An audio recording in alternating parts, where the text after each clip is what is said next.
বৃন্দাবনের মাঝে এক মাসের বাচ্চাকে নিয়ে বুকের স্তন পান করাচ্ছিলেন।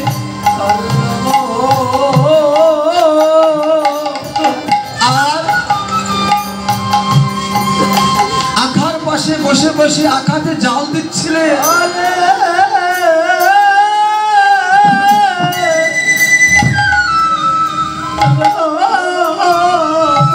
স্বামীর জন্য তরকারি করছে।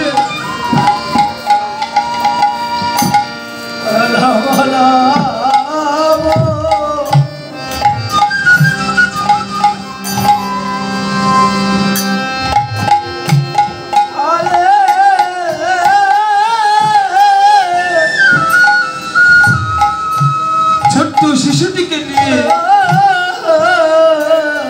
সংসারে কাজ করছে।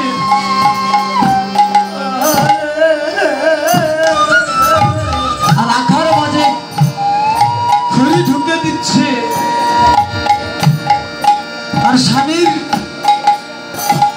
সেবার জন্য রান্না বান্না করছে। এমন সময় বিপিনের প্রাণ গোবিন্দে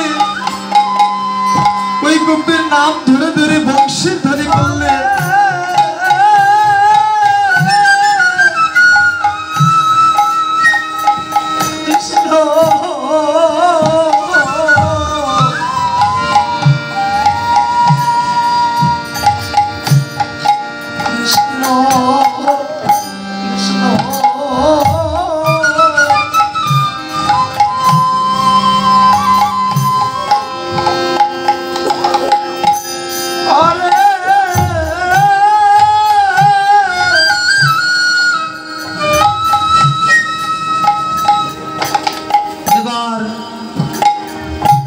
ওই গোপিনীর কন্যা যখন মুরলীর ধ্বনি গেলেন,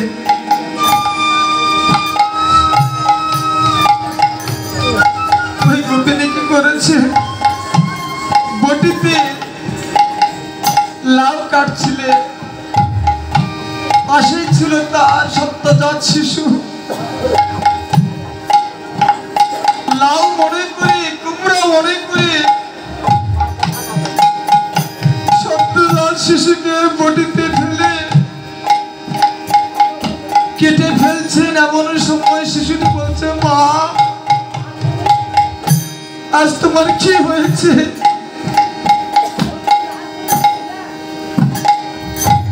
ছোট্ট শিশুটি বলছে, মা এই জগতে আসার যে কর্ম করবো সেই কর্মটি আমার হয়নি।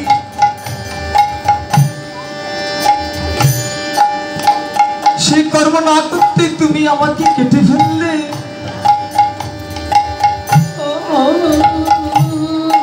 আজ গোপনে নিজের সন্তানকে কেটে লাউ মনে করে কেটে ফেলে। ভগবান যে বংশের ধরে করেছে, বংশীর ধ্বনি শ্রবণ করে গোপিনী আত্মহারা হয়ে ভগবানের কাছে ছুটে চলেছে কৃষ্ণকে পাবে বলে।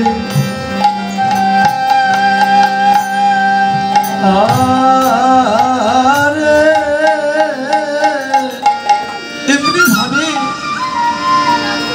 তোমার আমার নাম ধরে যেদিন ডাকবে, কে পিতা কে পুত্র কে সন্তান,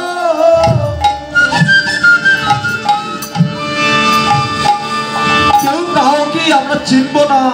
কৃষ্ণ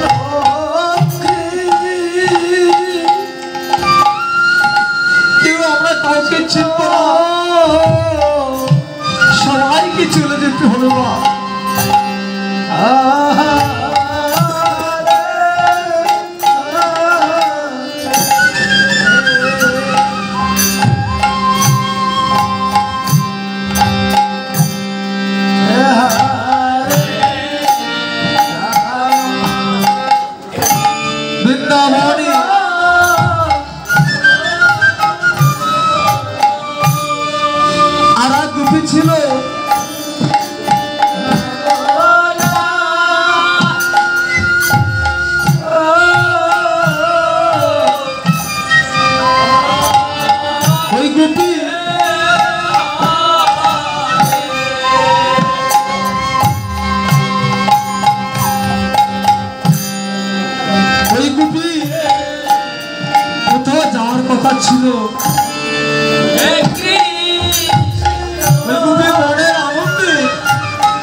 পরিপূর্ণ করে তুলছে একটি অনুষ্ঠানে যাবে বলে। সাজগোজ যখন করছিলে তখন প্রাণ গোবিন্দের বংশীর ধ্বনি বেজে গেল।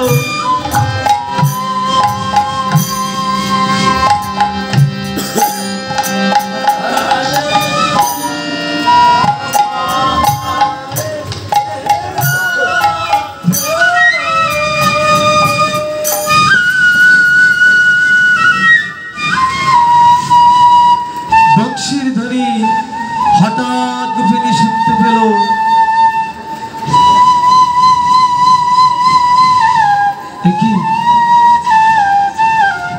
প্রাণ গোবিন্দ আমাকে ডাকছে,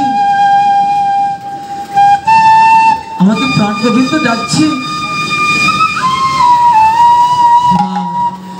যেমনি ভাবেছিল,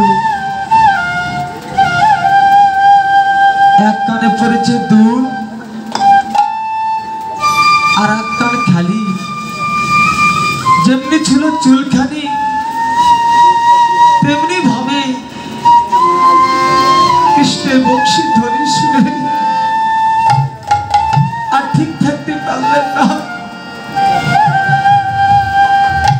একবার যদি তোমরা সাজার মন করো,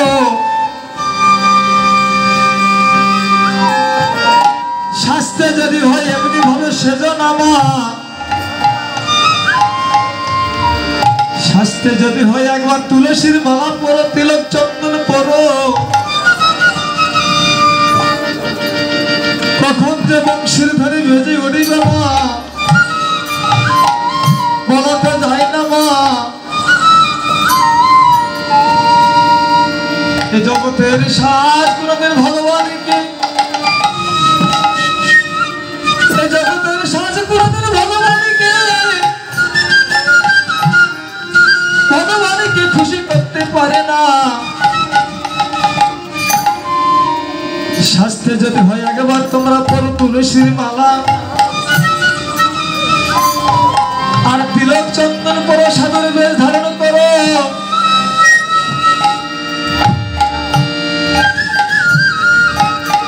সবাই হয়তো নাও পাইতে পারো,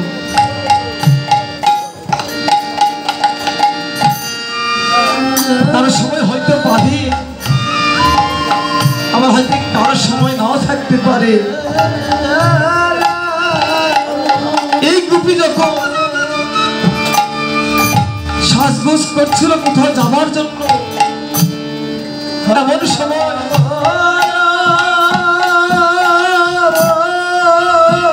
বংশীর ধ্বনি যখন বেজে উঠল, এমত অবস্থায় গোপিনী চলে যাচ্ছে বিপিনের পথে। প্রাণ গোবিন্দ যেখানে বংশী ধ্বনি করছে সেখানে চলে যাচ্ছে। মারে আজ গোপিনের সাজা হলো না, কৃষ্ণ অনুরাগের যে সাজ, এই সাজ তার হলো না। মা যদি গোবিন্দের কাছে যেতে চায়, সবাইকে আমাদেরকে সকাল সকাল কৃষ্ণ প্রেমের সাথে সাজতে হবে। এটাই গৌর হরি বল, হরি বল।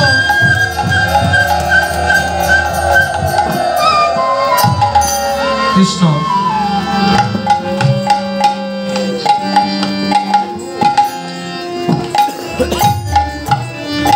গোবিন্দ আমার মুরলী ধ্বনি করছেন। এদিকে গোপীগণ যে যে বেশে ছিল সবাই ছুটে চলেছে প্রাণ গোবিন্দের কাছে।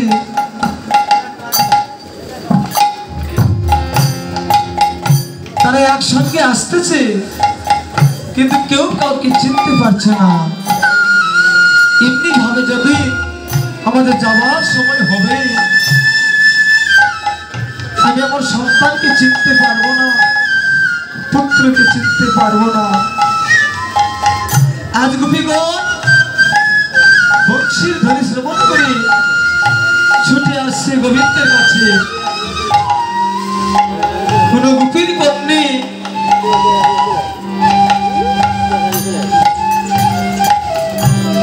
দূর আছে, কারো কেশ এলোমেলো, আবার কারো শাড়ি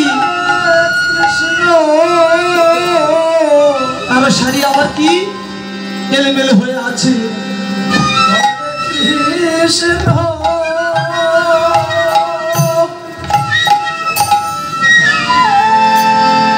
কৃষ্ণ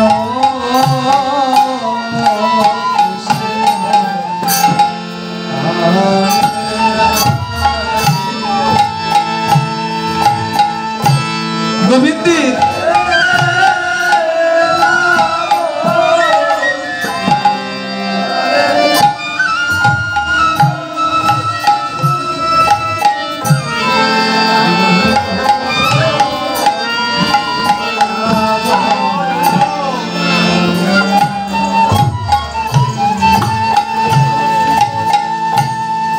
কেউ কাউকে চিনছে না, তারা আকুল হয়ে ছুটে চলেছে প্রাণ গোবিন্দের বংশী ধ্বনি শুনে।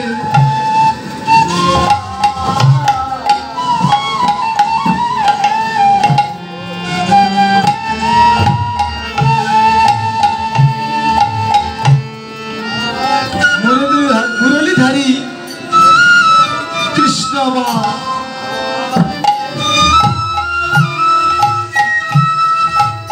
বংশীর ধ্বনি এমন আদেশ করছে, বংশীর ধ্বনি শুনে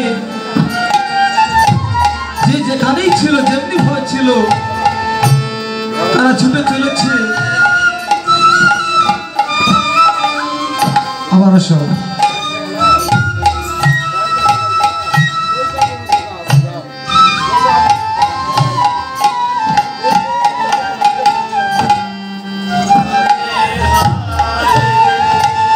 ললিতা, বিশাখা, চন্দ্ররেখা, রাধারানী, তুলসী, যত সখী ছিল সকলেই যেন প্রাণ গোবিন্দের বংশী ধ্বনি শ্রবণ করে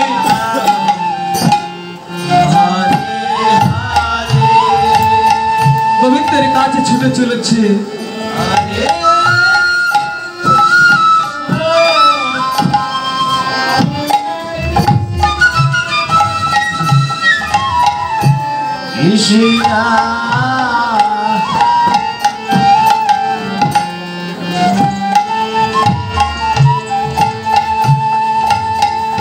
এবার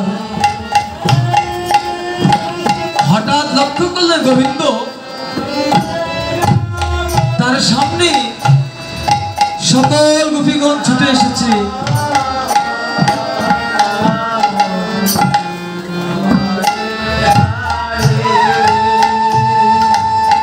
গোবিন্দের সামনে এসে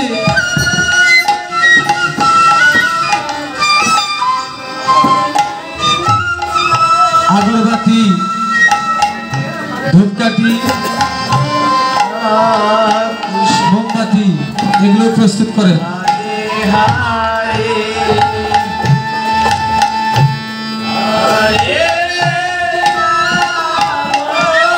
ধূপকাঠি, আগরবাতি, প্রদীপ এগুলো প্রস্তুত করেন। এবার গোবিন্দ আমার সকল গোপীগণকে দেখে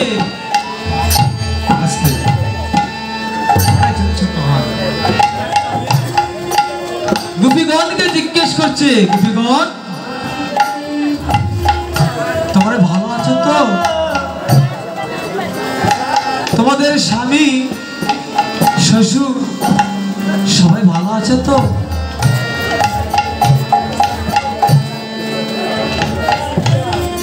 গোপীগণ কিছু বলছে না।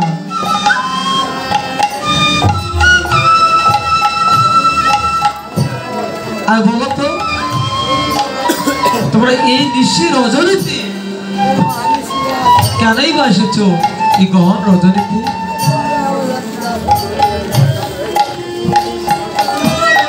বলো, তোমরা কথা বলছো না কেন? বলো কেন এসেছো এই গহন বনে? গোপীগণ কোনো কথা বলছে না।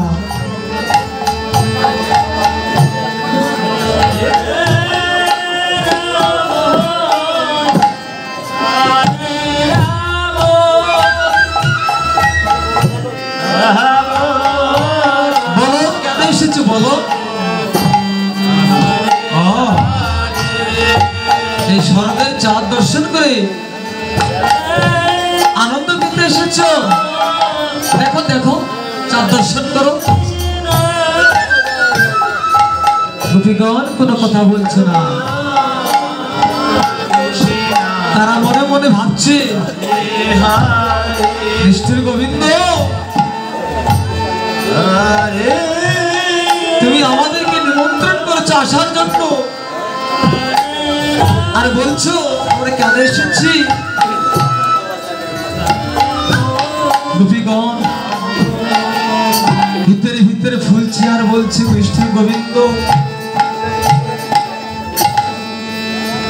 শ্বশুর কুল স্বামী কুল পরিত্যাগ করে একবার তোমার কুলে বসা বাঁধব বলে তোমার শরণাপন্ন হলাম। আজ তুমি বলছো কেন এসেছি? তুমি তো আসার জন্য নিমন্ত্রণ করছো, আর তুমি বলছো কেন এসেছি? মনে মনে গোপীগণ ভাবছে, আর ফুলে ফুলে ফুলে ফুলে দেখছে আর ভাবছে, কোনো প্রত্যুত্তর দিচ্ছে না। গোবিন্দ আবার বলছে, গোপীগণ কি বলছে? কহে গোপী কিসের লাগি এলে গহনে বনে, কহে গোপী কিসের লাগি এলে গহনে বনে। হরে কৃষ্ণ কৃষ্ণ কৃষ্ণ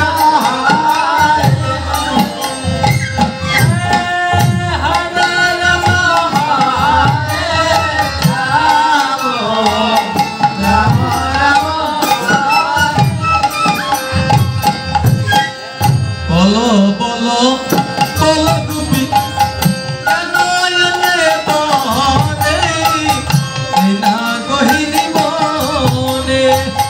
হরে কৃষ্ণ হরে কৃষ্ণ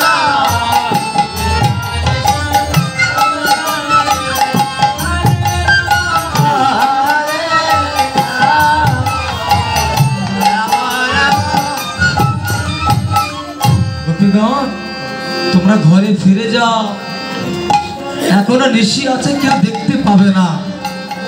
যাও, চলে যাও, কেউ বুঝতে পারবে না। গোপীগণ কোনো কথা বলছে না, কি যাবে না? আরে ব্রজের কেউ তোমাদেরকে যে দেখতে পায় তাহলে কলঙ্কিনী ভাববে, অসত্যি বলবে। তোমরা সত্যি মেয়ে স্বামীর কাছে ফিরে চলে যাও। যাও যাও গোপী, ঘরে ফিরে যাও, পতি সেবা করো হে গোপী কিসে।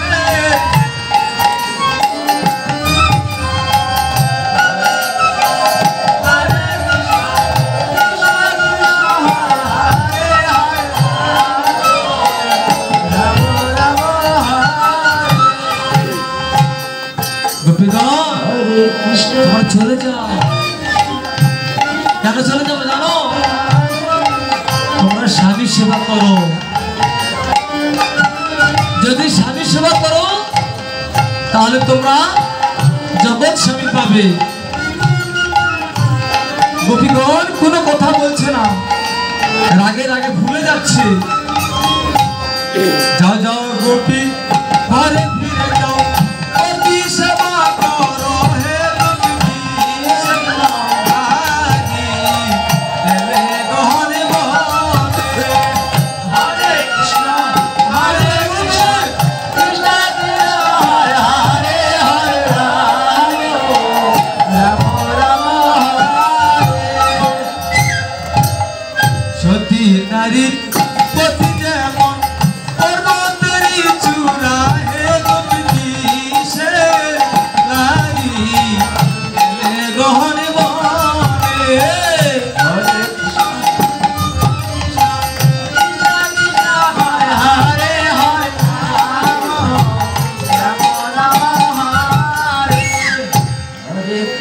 যাবে না? এই গোপীগণ তোমরা যাবে না? যদি যাও তাহলে তোমাদের পতিরে এখনো পর্যন্ত তোমাদেরকে গ্রহণ করবে। আর যদি নিশি প্রভাত হয়ে যায় তাহলে জগতে লোক তোমাদেরকে কলঙ্কিনী ভাববে, অসতী ভাববে। যাও যাও, ঘরে ফিরে যাও। তবুও যখন গোপীগণ যাচ্ছে না তখন আবার গোবিন্দ বলছে, সে যে অসতী নারী পতি যেমন ভাঙা নাইর কুড়া হে গোপী কিসের লাগি এলে বলে হরে কৃষ্ণ কৃষ্ণ কৃষ্ণ হরে হরে হরে রাম রাম রাম হরে। অসতী নারী পতি যেমন ভাঙা নাইর কুড়া হে গোপী কিসের লাগি এলে গহনে বহনে। হরে কৃষ্ণ কৃষ্ণ কৃষ্ণ হরে হরে হরে রাম রাম রাম হরে। এখনো সময় আছে, চলে যাও। স্বামীর সেবা করো, শ্বশুর শাশুড়ির সেবা করো। তোমাদেরকে সবাই গ্রহণ করবে, সবাই ভালোবাসবে। গোবিন্দের কথা শুনে সকল গোপীগণেরা ভুলে যাচ্ছে। মনে হচ্ছে প্রাণ গোবিন্দকে আসরা কত শাস্তি দিবে, কিন্তু কিছু বলতে পারছে না। গোবিন্দের ভাব দেখছে। আর এদিকে রাগ করে পায়ের নিচে যে মাটি ছিল তারা রাগের চোটে তারা গর্ত করে ফেলেছে। মায়েদের স্বভাব মুখে কিছু বলতে পারে না। গোবিন্দ বলছে যাও, ঘরে ফিরে যাও। যাও গোপী, ঘরে ফিরে যাও। স্বামী সেবা করো হে গোপী সে লাগি এলে গহনে বহনে। হরে কৃষ্ণ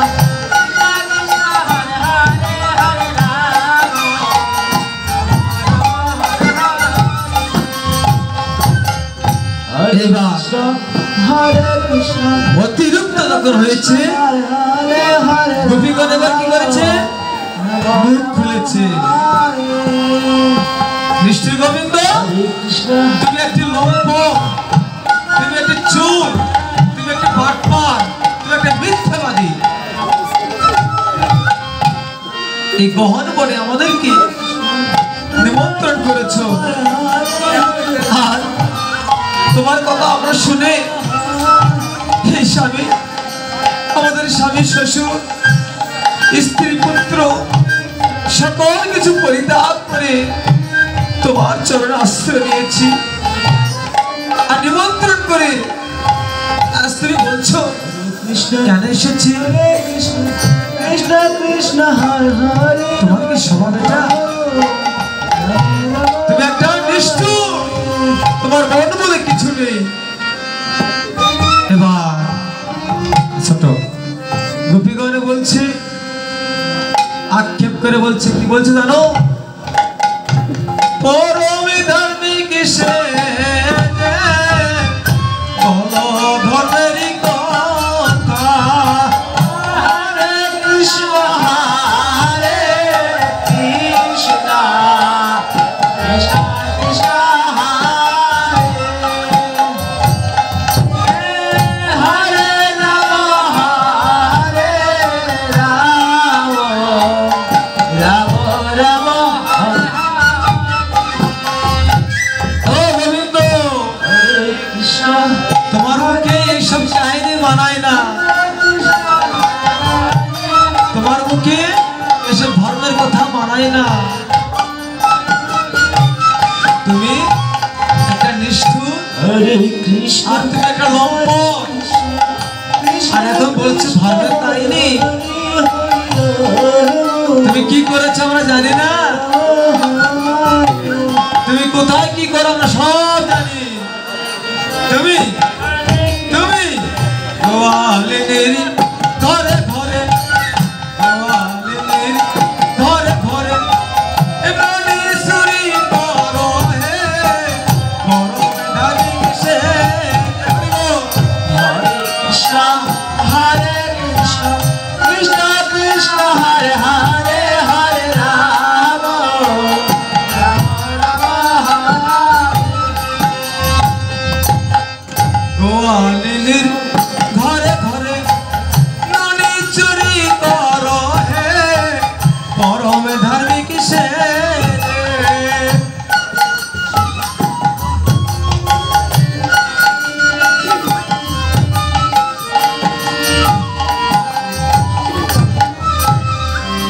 গোবিন্দ আমরা সব জানি, প্রত্যেকটা গোয়ালের ঘরে ঘরে গিয়ে ক্ষীর সর নবরে যা কিছু ছিল সকল কিছু চুরি করে খাও, আর আজকে তুমি আমাদেরকে ধর্মের কথা শোনাচ্ছ। যা যা লম্পট গোবিন্দ, তোমার মুখে ওইসব মানায় না। গোবিন্দের একটু অভিমান হচ্ছে, এত বড় কথা। গোবিন্দের তো অভিমান হওয়ারই কথা। আর কি করো তুমি জানো না? আমি জানো, আমরা জানি না, সব জানি। তুমি কি করো না করো আমরা সব জানি। সাথে গোয়ালিনীর ঘরে ঘরে ননি চুরি করো, পরম ধার্মিক সে।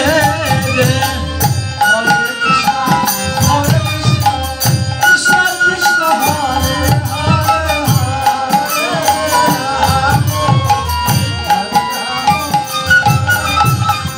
চোরের মুখে ধর্মের কথা, চোরের মুখে ধর্মের কথা কেমন করে বলো হে।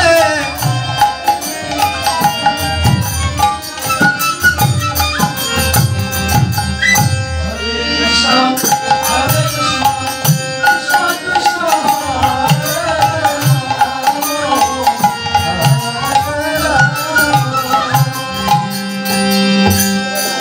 গোবিন্দ তোমার মুখে ধর্মের ওইসব কথা মানায় না। তুমি একটা লম্পট, তুমি একটা খারাপ লোক। কেন? এবার গোবিন্দকে যখন অপমান করছে, তখন গোবিন্দের অভিমান হলো, গোবিন্দ আমার সঙ্গে সঙ্গে সেখান থেকে অদৃশ্য হয়ে গেলে।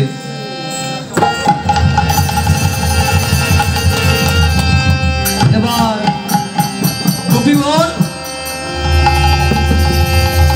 গোবিন্দ যখন সেখান থেকে অদৃশ্য হয়ে গেলে, গোপীগণ খোঁজাখুঁজি করছে,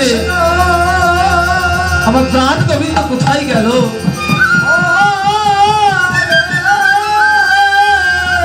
প্রদীপ যাও।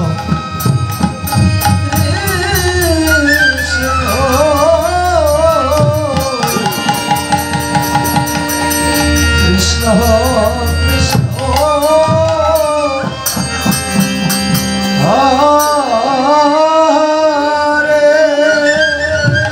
এবার ললিতা বিশাখা যত সখী ছিল, যত গোপিনী ছিল, সবাইকে গোবিন্দ হারিয়ে দিশেহারা হয়ে পড়লেন। এই তো ছিল আমাদের প্রাণ গোবিন্দ।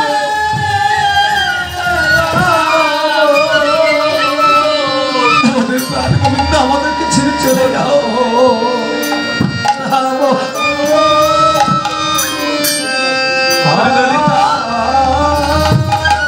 বিশাখা, তোরা কি বলতে পারিস? এই তো ছিল আমাদের গোবিন্দ, তারা কোথায় চলে? আমার গোবিন্দ কোথায় চলে গেল? এদিকে রাধারানী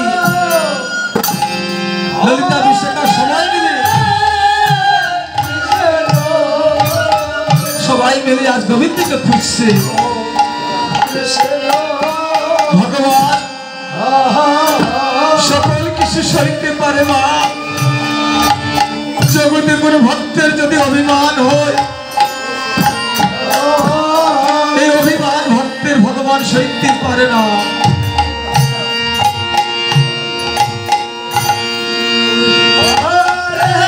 এদিকে যোগমায়া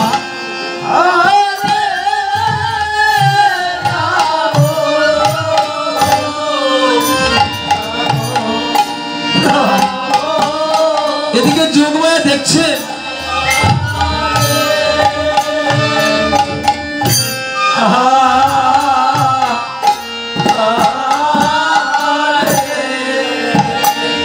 হরিবল হরিবল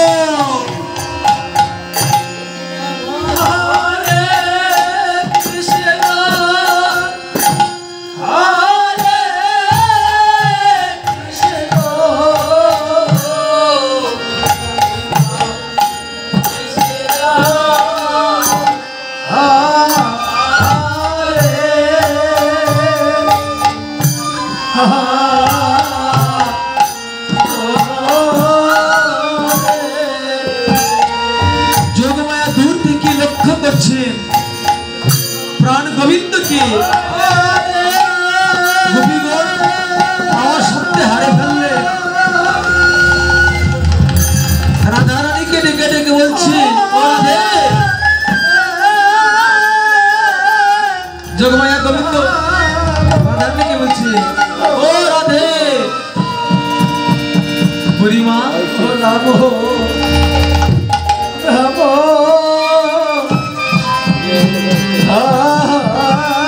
এবার যোগমায়া বলছে রাধে বলো তোমার কি হয়েছে? রাধারানী বলছে বুড়িমা প্রাণ গোবিন্দ ছিল এখানে, আমরা একটু অভিমান করেছি, অভিমান করেছে বলে নিষ্ঠুর গোবিন্দ আমাদেরকে ছেড়ে চলে গিয়েছে।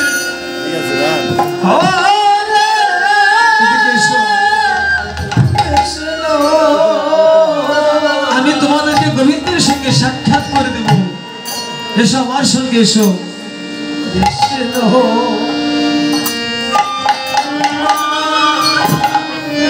যোগমায়ার কথা শুনে সকল গোপীগণ